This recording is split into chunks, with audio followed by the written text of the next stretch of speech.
স্বাগত নিউজ 24 সকালের সংবাদের সঙ্গে আছে গালিব ইবনে রিয়াজ।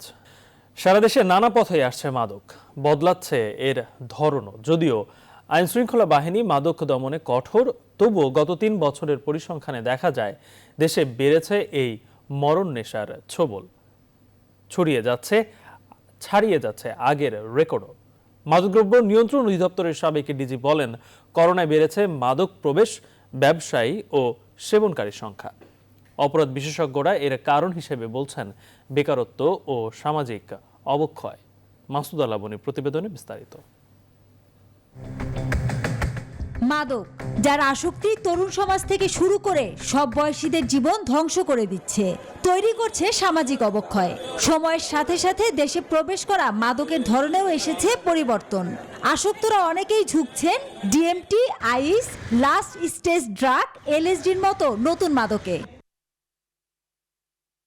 র্যাবের গত 3 বছরের পরিসংখ্যানে দেখা যায় 2019 সালের চেয়ে বিভিন্ন মাদক সহ 2020 সালে ধরা পড়ে 770 জনের বেশি মাদক ব্যবসায়ী।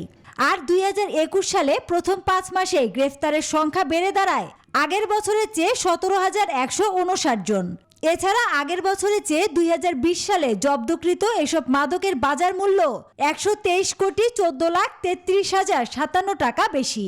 অন্যদিকে 2021 সালে মাত্র 5 মাসে সব রেকর্ড ভাঙে। জব্দকৃত মাদকের বাজার মূল্য, যা আগের সারা বছরের চেয়ে 202,31,77,977 টাকা বেশি।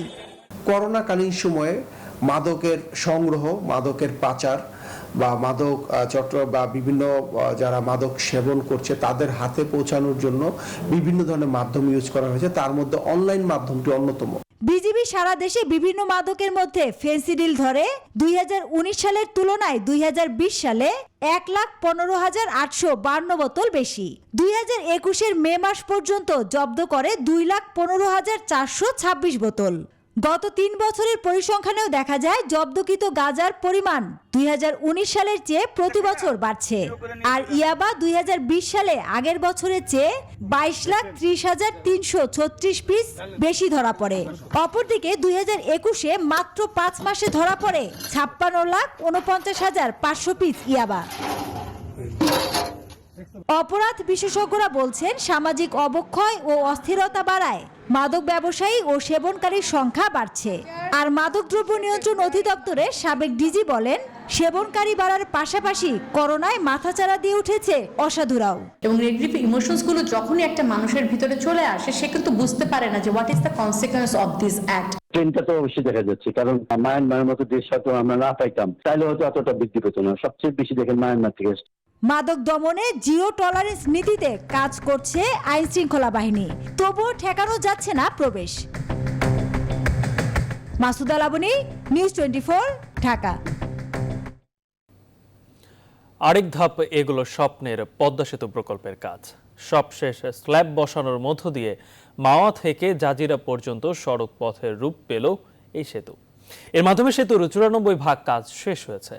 একে কাজের অগ্রগতিতে বড় মাইল ফলক হিসেবে উল্লেখ করেছেন প্রকল্প পরিচালক। সড়ক পরিবহন ও সেতু মন্ত্রী ওবায়দুল কাদের জানিয়েছেন, নির্ধারিত সময়ের মধ্যে সেতুর নির্মাণ শেষ করতে কাজ চলছে জোরে সোরেই। শাহ আলী জয়ের রিপোর্টে বিস্তারিত। নতুন মাইলফলক স্পর্শ করল পদ্মা সেতু। দক্ষিণ জনপদের মানুষের স্বপ্নের পদ্মা সেতুতে বসানো হলো 2917টি স্ল্যাবের শেষ স্ল্যাবটি। সোমবার সকালে সব শেষ এই রোড স্ল্যাবটি বসানো হয়। এর মধ্য দিয়ে দৃশ্যমান হলো 6.15 কিলোমিটার পদ্মা সেতুর পুরো সড়ক পথ। এখন স্ল্যাবের ওপর দিয়ে পিচ ঢালাই হলেই যানবাহন চলাচলের জন্য উপযোগী হবে পদ্মা সেতু। আগামী অক্টোবরের শেষের দিকে পিচ ঢালাইয়ের কাজ শুরু হবে, কারণ এখন বর্ষার জন্য পিচ ঢালাইয়ের কাজ হতে পারছে না। পদ্মা সেতুর কাজ বন্ধ নেই। আমরা ইনশাল্লাহ টার্গেটের মধ্যেই আমরা পদ্মা সেতু নির্মাণের কাজ শেষ করব। মেজর ব্রিজ ইঞ্জিনিয়ারিং কোম্পানি সেতু বিভাগকে জানিয়েছে, আগামী 30 এপ্রিলের মধ্যেই শেষ হবে সেতুর সকল কাজ। এরপর সরকারের সিদ্ধান্ত অনুযায়ী ঘোষণা হবে কবে উদ্বোধন হবে পদ্মা সেতুর। এটা আমাদের জন্য ভেরি ইম্পর্টেন্ট। আমরা হ্যাপি, আমাদের যেটা হয়েছে আমরা আমাদের টার্গেটের দিকে আগাচ্ছি, সফলভাবে আগাচ্ছি এখন দেখা যাচ্ছে। পদ্মা সেতু দ্বিতল বিশিষ্ট, এর ওপর দিয়ে চলাচল করবে যানবাহন, নিচে দিয়ে রেল। সেতু চালু হলে দক্ষিণাঞ্চলের 21 জেলার সঙ্গে যোগাযোগ সহজ হবে। দক্ষিণাঞ্চলের মানুষ এখন এই সেতু দিয়ে পারাপারের অপেক্ষায়। শাহ আলী জয়, নিউজ 24, ঢাকা। ভূমি অধিগ্রহণ জটিলতা সহ করোনাকালে গতি হারিয়েছে বহুল কাঙ্ক্ষিত চট্টগ্রাম কক্সবাজার রেল লাইন প্রকল্প। মেয়াদের মধ্যেই শেষ হচ্ছে না এই প্রকল্পের কাজ। আরও 2 বছর বাড়িয়ে 2024 সালের জুন মাস পর্যন্ত সময় চেয়েছে প্রকল্প পরিচালক। তবে 2023 সালের জুনের পরে পরীক্ষামূলকভাবে চলবে ট্রেন, এমনটাই বলছেন রেল কর্তৃপক্ষ। চট্টগ্রাম থেকে নয়ন বড়ুয়া জয়ের প্রতিবেদন। ঢাকা থেকে চট্টগ্রাম হয়ে রেল যাবে পর্যটন শহর কক্সবাজারে। তাই 2010 সালে প্রকল্পের অনুমোদনের 1 বছর পর শুরু হয় 2000 থেকে রামু হয়ে কক্সবাজার এবং রামু থেকে ঘুমধুম পর্যন্ত রেলপথ নির্মাণ কাজ। 2013 সালে কাজ শেষ করার কথা থাকলেও 2016 সালে প্রকল্পটি সংশোধন করা হয়। মেয়াদ বাড়ানো হয় 2022 সালের জুন পর্যন্ত। এই পর্যন্ত শেষ হয়েছে 61% কাজ। জুলাই 2021 পর্যন্ত 61% আমাদের ভৌত অগ্রগতি হয়েছে। 2022 সালের আগে প্রকল্পে দ্বিতীয় দফা মেয়াদ বাড়াতে মন্ত্রণালয়ে আবেদন করেছেন প্রকল্প পরিচালক। আমরা এখন আবেদন করেছি যে 2023 জুন পর্যন্ত আমরা কাজ করব। আর 1 বছর আমাদের কাজ করার পরে এটাকে ডিফেক্ট লায়াবিলিটি বলা হয়। কাজ করার পরে ছোটখাটো ত্রুটি যদি থেকে যায়, আমরা এটা কাজ না করলে, গাড়ি না চললে তো বোঝা যাবে না। 3 বছর মেয়াদি প্রকল্প পার করেছে 12 বছর। কবে শেষ হবে কাজ আর কবে বা ট্রেনে যাওয়া যাবে সৈকত শহরে, সেই প্রত্যাশাই সবাই। কক্সবাজার ট্রেনে করে যাওয়ার মতো আমরা একটা সুযোগ চাচ্ছি, কিন্তু আসলে এটা কাজটা একটু লেংদি হয়ে যাচ্ছে। আমরা যদি কক্সবাজার আসতে পারি ট্রেনে করে, আমাদের জন্য খুব ভালো হবে। নানা অজুহাতে সময় ও খরচ না বাড়িয়ে দ্রুত কাজ শেষ করার তাগিদ বিশিষ্ট জনদের। কক্সবাজারের সম্ভাবনা যেটা আছে, যেদিকে আছে, সেগুলোকে কাজে লাগাবার উদ্দেশ্যে এই যাতায়াত ব্যবস্থা উন্নত হোক। প্রায় 15-20 গুণ বেশি অর্থ ব্যয় ধরা হয়েছে।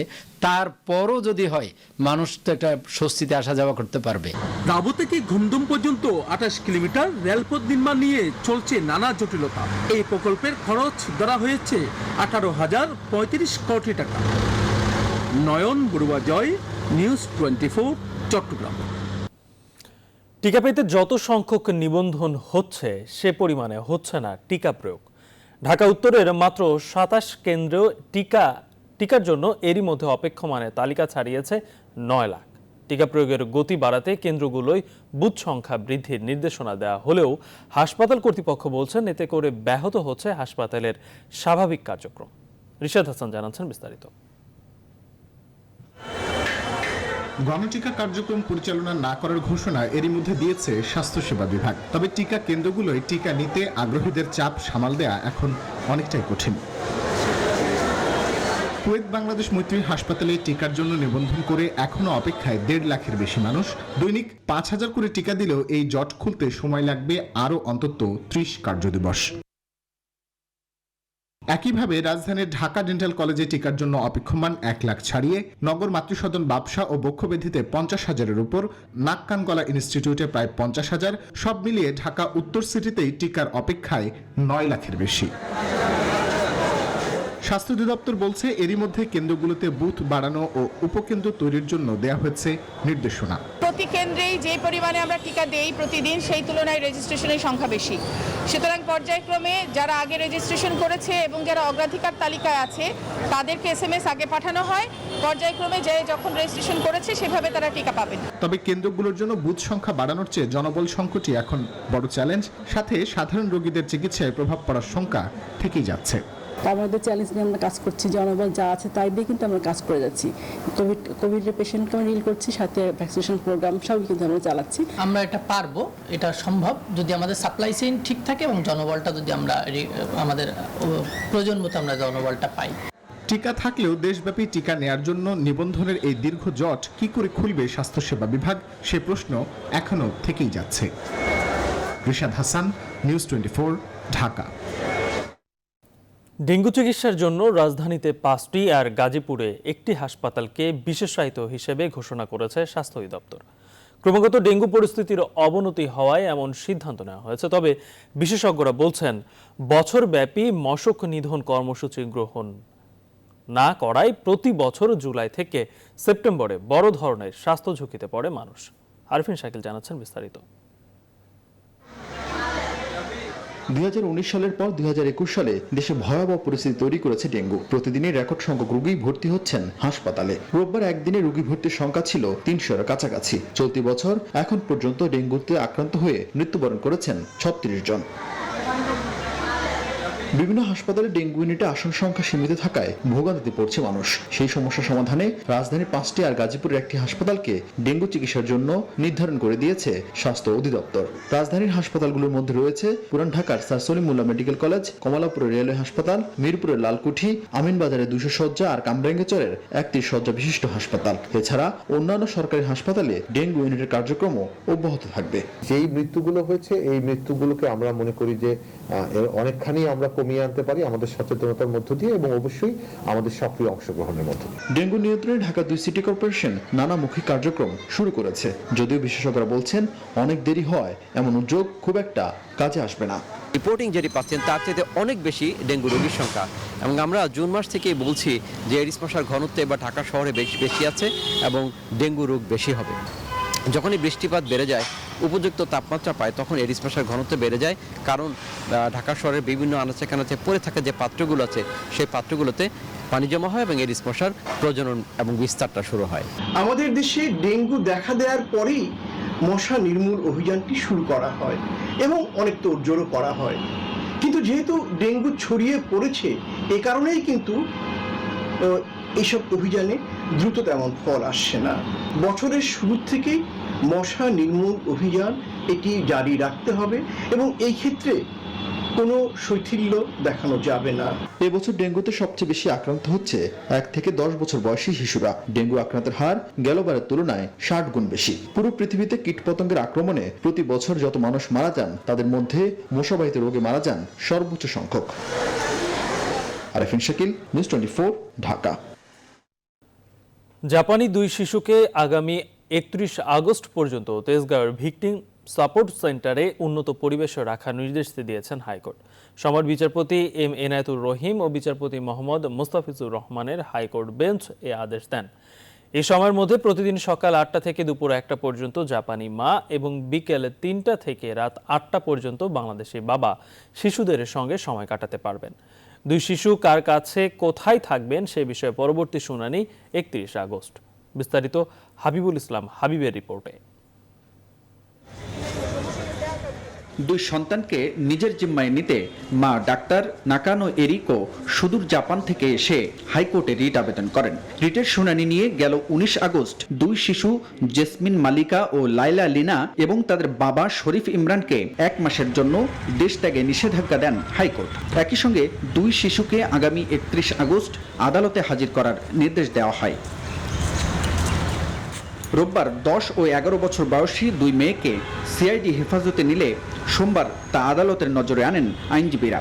এ বিষয়ে ভার্চুয়াল শুনানিতে সন্তানকে নিজ জিম্মায় রাখতে আদালতে যুক্তি তুলে ধরেন উভয় পক্ষের আইনজীবী। শুনানি নিয়ে 31 আগস্ট পরবর্তী শুনানির দিন ধার্য করেন আদালত। 31 আগস্ট পর্যন্ত এই কন্যা সন্তানরা থাকবেন ভিকটিম সাপোর্ট সেন্টারে। এই সময়টাতে সকাল 8টা থেকে 1টা পর্যন্ত মা তাদের সাথে সময় কাটাবেন এবং বিকাল 3টা থেকে রাত 8টা পর্যন্ত বাবা তাদের সঙ্গে সময় কাটাবেন। এই সময়ের মধ্যে তারা চাইলে খাবার দাবারও দিতে পারবেন। এই ক্ষেত্রে সিকিউরিটি অফিসিয়ালরা এগুলো পরীক্ষা নিরীক্ষা করে খাবারগুলো অ্যালাউ করবেন। আদালতের শুনানিতে 2 শিশুকে সিআইডি হেফাজতে নেওয়ায় তাদের মানসিকভাবে বিপর্যস্ত হওয়ার আশঙ্কা করেন শিশুদের বাবা। যখন আমার আদার সাইড বলেছেন ওনারা জাপানিজ এমবাসিতে রাখতে চান বাচ্চা, তখনই আমার মনে হয়েছিল যে ইট ওয়াজ এ প্রি থট। হেরে যাচ্ছে কিন্তু বাচ্চারাই, তাদেরকে একটা সার্টেন জায়গায় আনতে হবে যেখানে বোথ মাদার এন্ড ফাদার দো separated can create a balance environment যাতে বাচ্চাটা সঠিকভাবে বেড়ে উঠতে পারে। 2008 সালে জাপানি চিকিৎসক নাকানো এরিকো ও বাংলাদেশ আমেরিকার দ্বৈত নাগরিক শরীফ ইমরান জাপানি আইন অনুযায়ী বিয়ে করে টোকিওতে বসবাস শুরু করেন। তাদের 12 বছরের সংসারে 3 কন্যা সন্তান জন্ম নেয়। কিন্তু 2021 সালের 18 জানুয়ারি শরীফ ইমরান ও এরিকোর বিবাহ বিচ্ছেদ হলে ইমরান 2 মেয়েকে নিয়ে দেশে পাড়ি জমান। সম্প্রতি 2 সন্তানের খোঁজে আসেন শিশুদের মা। হাবিবুল ইসলাম হাবিব, নিউজ 24, ঢাকা। এবার আফগানিস্তান প্রসঙ্গ। আফগানিস্তানের পাঞ্জশির উপত্যকা দখলে এবারে অগ্রসর হচ্ছে তালেবানরা। অন্যদিকে তাদের বিরুদ্ধে লড়তে হাজারো যোদ্ধা প্রস্তুত রয়েছে বলে জানিয়েছে তালেবান বিরোধী একটি প্রতিরোধ গোষ্ঠী। তালেবান এরই মধ্যে পাঞ্জশিরে এনআরএফ এর ঘাঁটি ঘিরে ফেলা এবং গোষ্ঠীটিকে অবরুদ্ধ করে ফেলার দাবি করেছে। তালেবান প্রতিরোধ গোষ্ঠীর সদস্যরা বলছেন, তালেবান এখন কাবুলের উত্তর পশ্চিমের এই অঞ্চলের দিকে অগ্রসর হচ্ছে। 1990-এর দশকে আফগানিস্তানে যুদ্ধ চলার সময় হিন্দুকুশ পর্বতের মাঝে থাকা এই পাঞ্জশির প্রদেশের নিয়ন্ত্রণ নিতে পারেনি তালেবান জঙ্গিরা। আফগানিস্তান ত্যাগে সক্ষম সবাইকে সরিয়ে নেওয়া নিশ্চিতে সম্মত হয়েছেন ব্রিটিশ প্রধানমন্ত্রী বরিস জনসন ও মার্কিন প্রেসিডেন্ট জো বাইডেন। এদিকে আফগানিস্তানকে আরও কখনো সন্ত্রাসীদের স্বর্গে পরিণত হতে দেওয়া উচিত হবে না বলে মন্তব্য করেছে ইসলামী সহযোগিতা সংস্থা OIC। একই সঙ্গে মুসলিম দেশগুলোর এই জোট দেশটির চলমান সংকট সমাধানে সংলাপ শুরুর আহ্বান জানিয়েছে।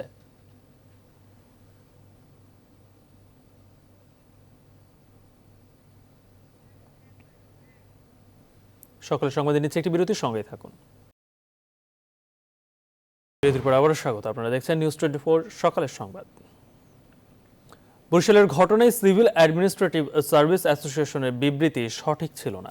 বেশিরভাগ সচিব ও প্রশাসনের কর্মকর্তারা এই বিবৃতির সমালোচনা করেছেন। সোমবার সচিবালয়ে একথা জানান মন্ত্রিপরিষদ সচিব খন্দকার আনোয়ারুল ইসলাম। এদিকে ঘটনার 5 দিন পর ইউএনওকে ছাড়াই প্রশাসনের সাথে সুইটি মেহর সহ আওয়ামী লীগের নেতাদের বৈঠকের পর পরিস্থিতি অনেকটাই স্বাভাবিক হয়েছে। যদিও পুরো বিষয় আইনি প্রক্রিয়ার মধ্য থেকেই সমাধান হবে বলে জানিয়েছেন মহানগর পুলিশ কমিশনার। বিস্তারিত জানাচ্ছেন লাকমিনা জেসমিন সোমা। ব্যানার অপসারণকে কেন্দ্র করে গেল বুধবার রাতে বরিশাল সদর উপজেলা পরিষদ চত্বরে আওয়ামী লীগ নেতাকর্মীদের সাথে পুলিশ ও আনসার সদস্যদের সংঘর্ষ সারা দেশের নজর কাড়ে। ঘটনায় আহত হন অর্ধশতাধিক। এরপরই সিটি মেয়র সাদিক আব্দুল্লাহকে গ্রেপ্তারের দাবি জানিয়ে বিবৃতি দেয় Bangladesh administrative service association BASA। সোমবার মন্ত্রিপরিষদ বৈঠক শেষে এ বিষয়ে সাংবাদিকদের প্রশ্নের জবাব দেন মন্ত্রিপরিষদ সচিব। জানান, বরিশালের ঘটনায় সরকারি প্রশাসনের কর্মকর্তাদের সংগঠনের বিবৃতির সঙ্গে সচিব সহ প্রশাসনের কর্মকর্তারা একমত নন। এটি সঠিক ছিল না বলেও মন্তব্য করেন ক্যাবিনেট সচিব। বরিশালের ঘটনা আমরা এক্স্যাক্টলি জানি না কি ভিতরে, কিন্তু আমরা আগে তাদেরকেই দায়িত্ব দিয়েছি, তোমরা নিজেরা বসে সব লেভেলেই বলা হয়েছে, মানে মেয়র বা কমিশনার বা ল এনফোর্সিং এজেন্সি যারা আছে, নিজেরা আগে বসে দেখো কেন এই ঘটনাটা হলো, কেন মানে এত মানে একটা বিব্রতকর পরিস্থিতি সবাইকে পড়তে হচ্ছে, কার কোথায় ফল্ট আছে নিজের আগে দেখে। ঘটনার প্রায় 1 সপ্তাহ পর বরিশালে অস্থিরতা অনেকটা কেটেছে। ইউএনওকে ছাড়াই রোববার রাতে বিভাগীয় কমিশনারের বাসভবনে প্রশাসনের শীর্ষ কর্মকর্তাদের সাথে বৈঠক করেন মেয়র সাদিক আব্দুল্লাহ সহ স্থানীয় আওয়ামী লীগ নেতারা। বৈঠক শেষে মহানগর আওয়ামী লীগের সভাপতি জানান, মামলা প্রত্যাহার সহ আলোচনার সুফল পেতে কয়েকদিন সময় লাগবে। তারা নিজেরাই বলছেন মামলাটা যত শীঘ্র সম্ভব আইনগতভাবে মামলা চূড়ান্ত একটা প্রতিবেদন তারা দাখিল করবে। আমাদের ব্যাপারটা আমাদের নিজেদের মধ্যে আমরা আলোচনা করে নেব। আর আইনি প্রক্রিয়ার মধ্য থেকেই পুলিশ ও ইউএনওর মামলা সুষ্ঠু সমাধান হবে বলে আশা করছেন মহানগর পুলিশ কমিশনার। সামাজিক রাজনৈতিক নেতৃবর্গ আছেন, আমরা সবাই মিলে একসাথে সুন্দরভাবে কাজ করব। এটি মূলত কিন্তু আমাদের একসাথে চলা, একসাথে কাজ করারই এরকম একটা সুন্দর সমাধান বা সলিউশন সেটি নেওয়া হয়েছে। আমাদের যে আইন আছে, আইনের কাঠামোর মধ্যেই এগুলোর একটি সমাধান পাবে। কদিন ধরে চলে আসা উত্তপ্ত পরিস্থিতির মধ্যে দুই পক্ষের সমঝোতার এমন উদ্যোগকে স্বাগত জানিয়েছে স্থানীয় সুশীল সমাজের প্রতিনিধিরা। লাকমিনা জেসমিন সোমা, নিউজ 24, ঢাকা। পদ্মা, ব্রহ্মপুত্র, ধরলা সহ দেশের প্রধান নদ নদীর পানি বৃদ্ধি অব্যাহত রয়েছে। ফরিদপুরের পদ্মা নদীর পানি বৃদ্ধির ফলে বিভিন্ন উপজেলার নতুন গ্রাম প্লাবিত হচ্ছে। চাঁপাইনবাবগঞ্জের শিবচরের বিভিন্ন ইউনিয়নের নিম্নাঞ্চল প্লাবিত হয়েছে। পানিবন্দী হয়ে পড়েছে কয়েক হাজার মানুষ। এসব এলাকায় দেখা দিয়েছে বিশুদ্ধ পানি ও গোখাদ্যের তীব্র সংকট। এদিকে পানি বৃদ্ধির ফলে বিভিন্ন স্থানে নদী ভাঙনও দেখা দিয়েছে। প্রতিনিধিদের তথ্যচিত্রে ডেস্ক রিপোর্ট। ফরিদপুরে 24 ঘন্টায় গোয়ালন্দ পয়েন্টে পদ্মা নদীর পানি বিপদসীমার 51 সেন্টিমিটার উপর দিয়ে প্রবাহিত হচ্ছে। এতে চরভদ্রসন ও সদরপুর উপজেলার নতুন নতুন গ্রাম প্লাবিত হয়েছে। এসব এলাকায় দেখা দিয়েছে বিশুদ্ধ পানি ও গোখাদ্যের সংকট। কারণে রান্না বাড়ি করা পারি না, এক তো খাই আর এক তো না খাই খাই। পদ্মা নদীর পানি বৃদ্ধির ফলে সদর উপজেলার নর্থ চ্যানেল ও ডিক্রিরচর ইউনিয়নে নদী ভাঙন শুরু হয়েছে। প্রতিদিনই নদী গর্ভে বিলীন হচ্ছে ফসলি জমি ও বসতভিটা। কষ্টে আছে, রাত্রেবেলা ঘুমাইলেও মনে করেন অনেক টেনশনে দিন কাটায়। চাঁপাইনবাবগঞ্জে পদ্মা নদী তীরবর্তী চরাঞ্চলের 9টি ইউনিয়নের প্রায় 20,000 মানুষ পানিবন্দী। ঘরবাড়িতে পানি উঠায় চরম দুর্ভোগে পড়েছেন তারা। এলাকাতে পানির সংকট, সবকিছু খাওয়া দাওয়া সংকট, গরু বকরি ছাগল ধান আপনার সমস্ত সবকিছু অসুবিধা। সদর উপজেলা চরবাগডাঙ্গা ও শিবগঞ্জ উপজেলার দুর্লভপুর ইউনিয়নের বিভিন্ন স্থানে পদ্মা নদীতে ভাঙন দেখা দিয়েছে। ভাঙনে ভিটেমাটি হারিয়ে দিশেহারা নদীর তীরবর্তী মানুষ। জমি জায়গা সব নেমে গেছে, এখন তো লিয়ে এলাম অন্য জায়গাতে। তবে ভাঙন কবলিত এলাকায় সাময়িকভাবে বালু ভর্তি জিও ব্যাগ ফেলে ভাঙন রোধের চেষ্টা করা হচ্ছে। কুষ্টিয়ায় পদ্মা ও গড়াই নদীর পানি কিছুটা কমলেও দুর্ভোগ কমেনি পানিবন্দী দৌলতপুর উপজেলার 50,000-এর বেশি মানুষের। উজানের ঢল ও অতিবৃষ্টির কারণে ব্রহ্মপুত্র, তিস্তা ও ধরলা সহ কুড়িগ্রামের 16টি নদ নদীর পানি বাড়তে শুরু করেছে। Desk report, news 24। করোনাকালে দেশের কর্মহীন, অসহায় ও দরিদ্র মানুষের পাশে আছে দেশের বৃহত্তম শিল্প প্রতিষ্ঠান বসুন্ধরা গ্রুপ। সোমবার রাজশাহীর 3 উপজেলায় 900 গরিব মানুষের মধ্যে ত্রাণ সামগ্রী বিতরণ করেছে বসুন্ধরা গ্রুপ। সংকটকালে খাদ্য সহায়তা পেয়ে খুশি অসহায় দুস্থ মানুষ। রাজশাহী থেকে কাজী সাহেদের প্রতিবেদন। দেশের বৃহত্তম শিল্প প্রতিষ্ঠান বসুন্ধরা গ্রুপের চেয়ারম্যান আহমেদ আকবর সোবহানের নির্দেশনায় সারা দেশে বসুন্ধরা গ্রুপের খাদ্য সামগ্রী সহায়তা অব্যাহত আছে। এরই ধারাবাহিকতায় সোমবার রাজশাহীর 3 উপজেলার 900 পরিবারের মাঝে খাদ্য সামগ্রী তুলে দেওয়া হয়। করোনাকালে পুঠিয়া, চারঘাট ও বাঘা উপজেলার কর্মহীন দরিদ্র মানুষরা খাদ্য সামগ্রী পেয়ে বসুন্ধরা গ্রুপের প্রতি কৃতজ্ঞতা প্রকাশ করেন। আমি বসুন্ধরা গ্রুপের সহযোগিতা পেয়ে খুব উপকার হয়েছে। এই উপরটা পেয়ে উপর হয়েছে, বসুন্ধরাকে ধন্যবাদ। মাঠ পর্যায়ে ত্রাণ কার্যক্রম বাস্তবায়ন করছে কালের কণ্ঠের সামাজিক সংগঠন শুভ সংঘ। আজকে রাজশাহী জেলার 3টি উপজেলায় এই বসুন্ধরা গ্রুপের খাদ্য সহায়তা বিতরণের মাধ্যমে আমার রাজশাহী বিভাগের খাদ্য সহায়তা বিতরণ সম্পন্ন হবে।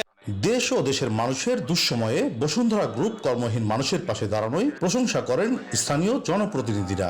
বসুন্ধরা গ্রুপ বিভিন্ন জায়গাতে এই ত্রাণ সামগ্রীর যে উপহার দিচ্ছেন, এই জন্য আল্লাহ ওনার দীর্ঘায়ু কামনা করি। বসুন্ধরা গ্রুপ যে একটি মহৎ উদ্যোগ নিয়েছে এই সাধারণ মানুষের মাঝে, যে এই করোনা ভাইরাসের সময় এই ত্রাণ সামগ্রী বলি আর উপহার সামগ্রী বলি যেটি পাঠিয়েছেন, সেই জন্য আন্তরিকভাবে ধন্যবাদ এবং অভিনন্দন জানাই। যে মানুষগুলোকে ওনারা সাহায্য সামগ্রী দিয়েছেন, 10 থেকে 12 দিন তারা খেয়ে এই শান্তিতে বসবাস করতে পারবে।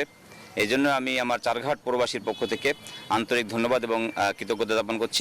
এ নিয়ে গত 3 দিনে রাজশাহীর 9 উপজেলা ও নগরীতে 3000 কর্মহীন দরিদ্র মানুষের মুখে হাসি ফোটালো বসুন্ধরা গ্রুপ।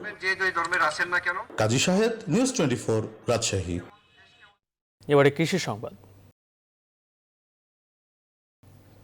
টানা বৃষ্টিতে এবছর যশোরে কাঁচামরিচের ফলন বিপর্যয় হয়েছে। এই অবস্থায় উৎপাদন কম হওয়ায় বাজারে কাঁচামরিচের দর বেশ চড়া। দাম ভালো থাকায় লাভের মুখ দেখেন কৃষকরা। তবে বাজার নিয়ন্ত্রণে গেল 10 আগস্ট থেকে ভারত থেকে কাঁচামরিচ আমদানি করছে সরকার। এতে হতাশ কৃষকরা। রিপন হোসেনের তথ্যচিত্রে ডেস্ক রিপোর্ট। যশোরে গেল কয়েকদিনে অতিবৃষ্টির কারণে মরিচের গাছের বেশ ক্ষতি হয়েছে। এতে উৎপাদন কম হয়েছে, তবে বাজার দর ভালো থাকায় লাভের মুখ দেখছিলেন কৃষকরা। তবে বাজার নিয়ন্ত্রণে গেল 10 আগস্ট ভারত থেকে মরিচ আমদানি শুরু করেছে সরকার। কৃষকরা বলছেন প্রতি বছর বৃষ্টির সময় মাত্র কয়েকদিনের জন্য বাজারে মরিচের দাম একটু বাড়তি থাকে, এ সময় তারা একটু দাম বেশি পেয়ে থাকেন। তবে এবছর ভরা মৌসুমেই ভারত থেকে মরিচ আমদানি করায় বাজার দর কমে গেছে। এখন লাভ তো দূরের কথা, লোকসানের আশঙ্কায় দিশেহারা তারা। অত্যন্ত বৃষ্টির কারণে ও ঝড়ের কারণে আমাদের ঝাল মারা গেছে। কিছুদিন আগে ছিল 30 টাকা 35 টাকা কেজি, আর এখন এক পদ দাম 40 টাকা 45 টাকা।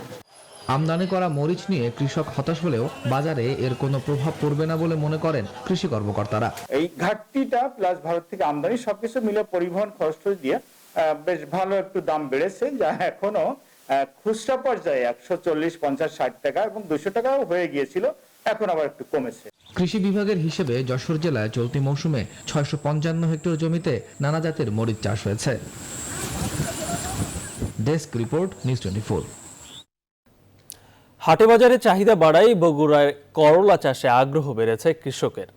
সময় ও খরচও কম লাগায় প্রতি বছরই বাড়ছে চাষের জমি। করলার ভালো ফলন আর ভালো দাম পেয়ে খুশি কৃষকরা। জেলার চাহিদা মিটিয়ে দেশের অন্যান্য স্থানেও যাচ্ছে বগুড়ার করলা। আব্দুল সালাম বাবুর তথ্যচিত্রে ডেস্ক রিপোর্ট। ক্ষেতের মাচায় সবুজ গাছে দুলছে করলা।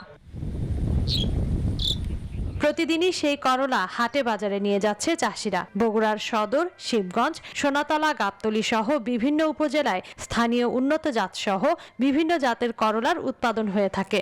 বীজ বপনের 40 দিনের মধ্যেই প্রতি বিঘা জমিতে 60 মণ পর্যন্ত করলা পাওয়া যায়, যা 1 মাসেরও বেশি সময় ধরে বিক্রি করে কৃষক। সে হিসেবে প্রতি বিঘায় 15 থেকে 20 হাজার টাকা খরচ করে প্রায় লাখ টাকা আয় হয়। করলা চাষ করা জমিতে পরবর্তীতে অন্য ফসল চাষেও খুব একটা খরচ হয় না। অল্প খরচে আমাদের করলাটা মনে করেন ভালো ফলাফল পায়। সামনে যদি ভালো হয় তো ইনশাল্লাহ আরো বেশি লাগার চিন্তা ভাবনা করছি। করলা ফসল করলে পরবর্তী যে একটা ফসল হবে সেটা খুব সীমিত টাকা খরচা করে একটা লাভবান, একটা মূল্যবান একটা ফসল পাবো। করলার আবাদ বৃদ্ধিতে সব ধরনের সহায়তা করছে কৃষি বিভাগ, বললেন উপজেলা কৃষি কর্মকর্তা। ভালো জাত এবং ভালো মানের বীজ তারা যেন সুনির্দিষ্ট উৎস থেকে ক্রয় করতে পারে এবং বীজ কিনে যেন তারা প্রতারিত না হয়, সেক্ষেত্রে আমরা কৃষকদেরকে পরামর্শ দিয়ে যাচ্ছি। বর্ষাকালে সবজি কম হলেও করলা চাষে বিঘা প্রতি ভালো ফলন হচ্ছে বলে জানালেন কৃষি কর্মকর্তা। এই এলাকায় প্রচুর করলা হয়েছে এবং 554 হেক্টর জমিতে করলার আবাদ হয়েছে এবং বিঘা প্রতি 50 থেকে 55 মণ ফলন, অর্থাৎ হেক্টরে 19 মেট্রিক টন ফলন হচ্ছে এবং বাজার দর ভালো। রবি ও খরিফ মৌসুম মিলে বগুড়ায় 1100 হেক্টর জমিতে করলা চাষের লক্ষ্যমাত্রা নির্ধারণ করা হয়েছে। আবহাওয়া অনুকূলে থাকলে এবছর 20,000 মেট্রিক টন করলা উৎপাদনের আশা করছে কৃষি বিভাগ। Desk report, news 24। সকল সংবাদে নিচ্ছে আরো একটি বিরতির সঙ্গে থাকুন। বিরতির পর আবার স্বাগত সকালের সংবাদে। এবারে ফার্স্ট সিকিউরিটি ইসলামী ব্যাংক অর্থ বাণিজ্যের সংবাদ। সপ্তাহে দ্বিতীয় কার্যদিবস সোমবার পুঁজিবাজারে সূচকের রেকর্ড উত্থানের মধ্য দিয়ে লেনদেন শেষ হয়েছে। সূচকের পাশাপাশি বেড়েছে লেনদেনের পরিমাণও। বাজার বিশ্লেষণে দেখা যায় সোমবার ডিএসই প্রধান মূল্য সূচক ডিএসইএক্স 20 পয়েন্ট বেড়ে 6,862 পয়েন্টে অবস্থান করে, যা সূচকটির লেনদেন শুরু হওয়ার পর থেকে এটি সর্বোচ্চ অবস্থানে রয়েছে। এদিন ডিএসইতে 2,774 কোটি 81 লাখ টাকা শেয়ার ও মিউচুয়াল ফান্ডের লেনদেন হয়েছে, আগের কার্যদিবসের চেয়ে যা 68 কোটি টাকা বেশি। সোমবার ডিএসইতে 376টি কোম্পানির শেয়ার ও মিউচুয়াল ফান্ডের ইউনিটের লেনদেন হয়েছে।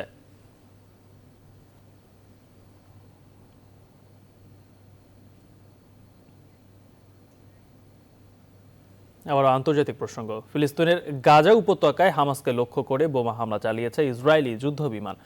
মঙ্গলবার ইসরায়েলি সেনাবাহিনী জানিয়েছে গাজা উপত্যকা থেকে ইসরায়েলের দক্ষিণাঞ্চলে আগ্নেয় বেলুন ওড়ানোর জবাবে হামলা চালানো হয়। ইসরায়েলি হামলায় হতাহতের বিষয়ে তাৎক্ষণিক কোনো খবর পাওয়া যায়নি। ইসরায়েলি বাহিনীর দাবি, হামাসের একটি অস্ত্র উৎপাদন কেন্দ্র ও রকেট ছোড়ার স্থান লক্ষ্য করে হামলা চালানো হয়েছে।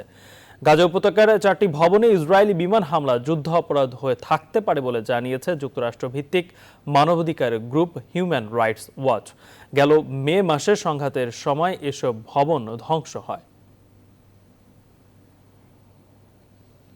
পণ্যের বিক্রি বাড়াতে বিজ্ঞাপন একটি অতি গুরুত্বপূর্ণ বিষয়।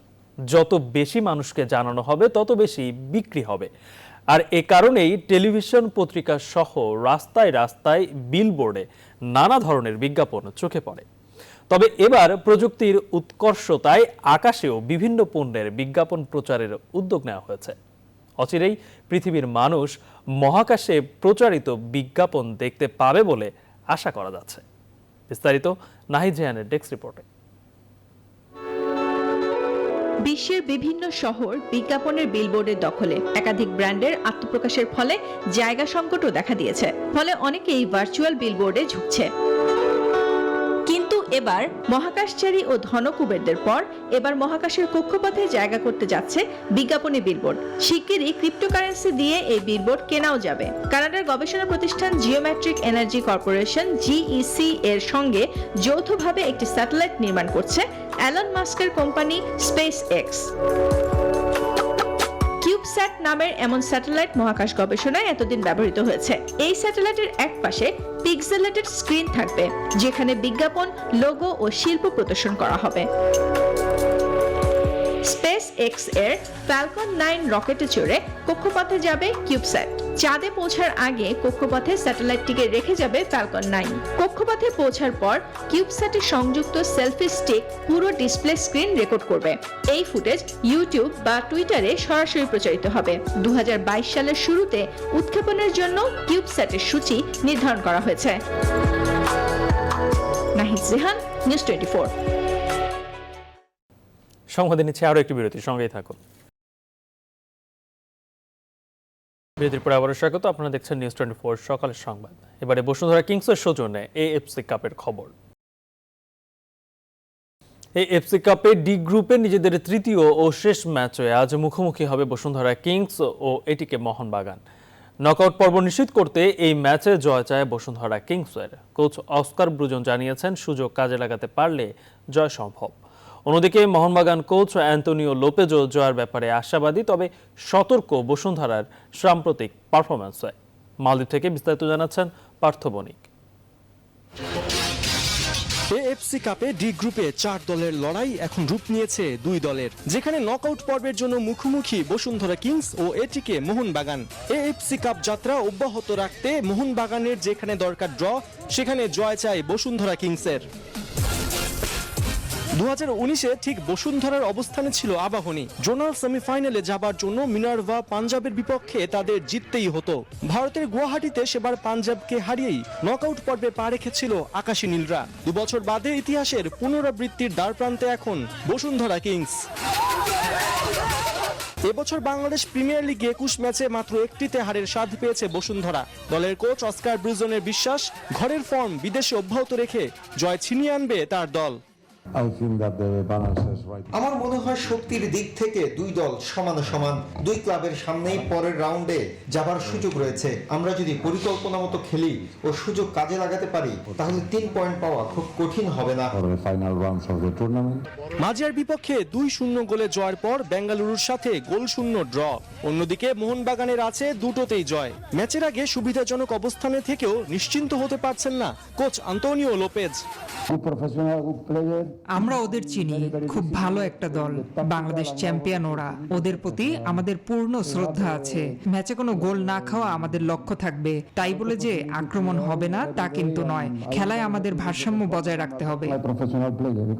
চ্যাম্পিয়নদের চলার পথটা সব সময় হয়ে থাকে চ্যালেঞ্জিং, আর সেই চ্যালেঞ্জ নিয়ে এবার বসুন্ধরা কিংসের সামনে এটিকে মোহনবাগান। নকআউট পর্বের টিকিট ইস্যু তো আছেই, একই সাথে রয় কৃষ্ণ, ডেভিড উইলিয়ামসদের বিপরীতে রবসন বেসরাদের উপস্থিতি ম্যাচের উত্তাপকে বাড়িয়েছে বহু গুণ। মালদ্বীপের মালে থেকে পার্থ বণিক, নিউজ 24। নির্ধারিত সময় অনুযায়ী সিঙ্গাপুর এয়ারলাইন্সের একটি ফ্লাইটে মঙ্গলবার দুপুরে হজরত শাহজালাল আন্তর্জাতিক বিমানবন্দরে পৌঁছাবে নিউজিল্যান্ড ক্রিকেট দল। যদিও ভ্রমণ জটিলতা এড়াতে দ্য 100 টুর্নামেন্ট খেলে যুক্তরাজ্য থেকে ইতিমধ্যে ঢাকা অবস্থান করছেন নিউজিল্যান্ডের 2 ক্রিকেটার ফিন অ্যালেন ও কলিন ডি গ্র্যান্ডহোম। ক্রিকেটের কোচিং স্টাফ মিলে নিউজিল্যান্ড থেকে আরও 20 জনের দল ঢাকা আসবেন। করোনা প্রোটোকল অনুযায়ী ঢাকা পৌঁছে 3 দিনের রুম কোয়ারেন্টিন শেষে মাঠের অনুশীলনে ফিরতে পারবেন। 1 সেপ্টেম্বর থেকে শুরু হবে 5 ম্যাচের টি-20 সিরিজ। একই দিন বায়াবা বলে হোটেলবন্দি হবেন মাহমুদুল্লাহ মুশফিকরা। এদিকে পরিবারের সাথে সময় কাটানোর পর যুক্তরাষ্ট্র থেকে অলরাউন্ডার সাকিব আল হাসানও দেশে ফিরবেন মঙ্গলবার সকালে। ঢাকায় ফিরে যোগ দিবেন হোটেলে কোয়ারেন্টিনে থাকা টিম বাংলাদেশের সঙ্গে।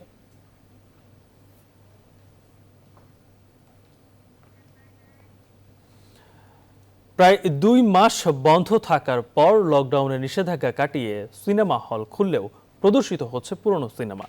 লোকসানের ভয়ে প্রযোজকরা নতুন সিনেমা মুক্তি দিতে নারাজ।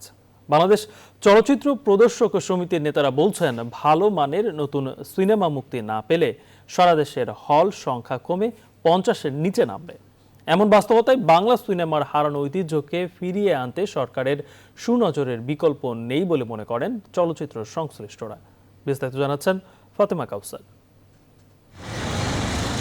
20 আগস্ট থেকে খুলেছে দেশে প্রায় অর্ধশতাধিক প্রেক্ষাগৃহ। দীর্ঘদিন লোকসান গুণে কিছুটা লাভের আশায় সিনেমা হল খুললেও মুক্তি পায়নি কোনো বড় বাজেটের সিনেমা।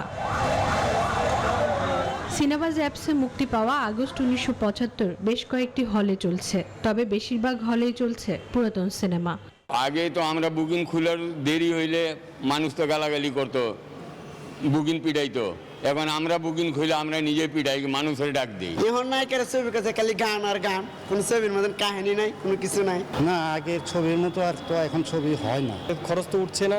আমরা স্টাফরা যা চাকরি করতেছি তাদের বেতন কিভাবে দিবে, বিদ্যুৎ বিল কিভাবে দিবে, পানির বিল কিভাবে দিবে, এটা মালিকে হিমশিম খেয়ে যাচ্ছে। 1614 সিটের আনন্দ ছন্দ সিনেমা হলে গত শুক্রবারের বিক্রি মাত্র 6000 টাকা, অথচ এই 2 হল চালাতে প্রতিদিন খরচ 24,950 টাকা। একই চিত্র সারা দেশের। আপনি নিজে গিয়েই দেখছেন যে 5 জন 10 জন প্রত্যেকটা শোতে, এর মধ্যে আমাদের বিদ্যুৎ বিল, পানির বিল, ভ্যাট, ট্যাক্স, স্টাফদের বেতন দিতে হচ্ছে। তাহলে আমরা কি অবস্থায় আছি যে আমাদের 24,000 টাকা আমার খরচ আছে, তাহলে টিকিটের দাম কত আপনারা নির্ণয় করলে বুঝতে পারবেন আমরা লাভে আছি না লসে আছি। বাংলাদেশ চলচ্চিত্র প্রদর্শক সমিতির নেতারা বলছেন, ভালো মানের নতুন সিনেমা মুক্তি না পেলে সারা দেশের হল সংখ্যা কমে 50-এর নিচে নামবে। সিনেমা হলকে বাঁচাতে হবে আমরাও, এবং ভালো ভালো ছবি আসতে হবে। ভালো ছবির কোনো বিকল্প নাই, কারণ আমি কার্টুন ছবি দিয়ে তো আর আমি সারা বাংলাদেশের সিনেমা হল চালাতে পারবো না। নতুন ছবি না থাকায় আগামী সপ্তাহেও চলবে পুরাতন সিনেমা। এই সংকট উত্তরণে নির্মাণ শেষ হওয়া নতুন সিনেমা মুক্তি দিতে প্রযোজকদের আহ্বান জানান প্রদর্শক সমিতির নেতারা। ফাতেমা কাউসার, নিউজ 24, ঢাকা। পদ্মফুলের অপরূপ সৌন্দর্যের কথা জানিয়ে শেষ করছে এখনকার আয়োজন। যতদূর চোখ যায় গোলাপি আর সাদা রঙের পদ্মফুল পাপড়ি মেলে যেন স্বাগত জানাচ্ছে প্রকৃতিপ্রেমীদের। এটি কিশোরগঞ্জের তারাইল উপজেলায় প্রাকৃতিকভাবে সৃষ্ট একটি পদ্মফুলের বিল। প্রকৃতি যেন তার সৌন্দর্য ঢেলে দিয়েছে পদ্মফুলের পাতায় পাতায়। এই ফুলের সৌন্দর্য উপভোগ করতে দূর দূরান্ত থেকে আসছেন অনেকেই। টিটু দাসের তথ্যচিত্রে ডেস্ক রিপোর্ট। বাতাসের তালে তালে দোল খাচ্ছে গোলাপি আর সাদা রঙের অসংখ্য পদ্মফুল। প্রকৃতি যেন তার সৌন্দর্য ঢেলে দিয়েছে পদ্মফুলের পাতায় পাতায়। কিশোরগঞ্জের তারাইল উপজেলার তালজাঙ্গা ইউনিয়নের ঘোষপাড়া কাতনি বিল এটি। এখন সেটা পদ্মবিল নামেই পরিচিত। গত 5 থেকে 7 বছর ধরে বর্ষা মৌসুমে বিল জুড়ে দেখা যায় পদ্মফুল। করোনার কারণে মানুষের আনাগোনা কম থাকলেও প্রায়ই অনেক দূর দূরান্ত থেকে অনেকে এখানে আসেন পদ্মফুলের অপার সৌন্দর্য উপভোগ করতে।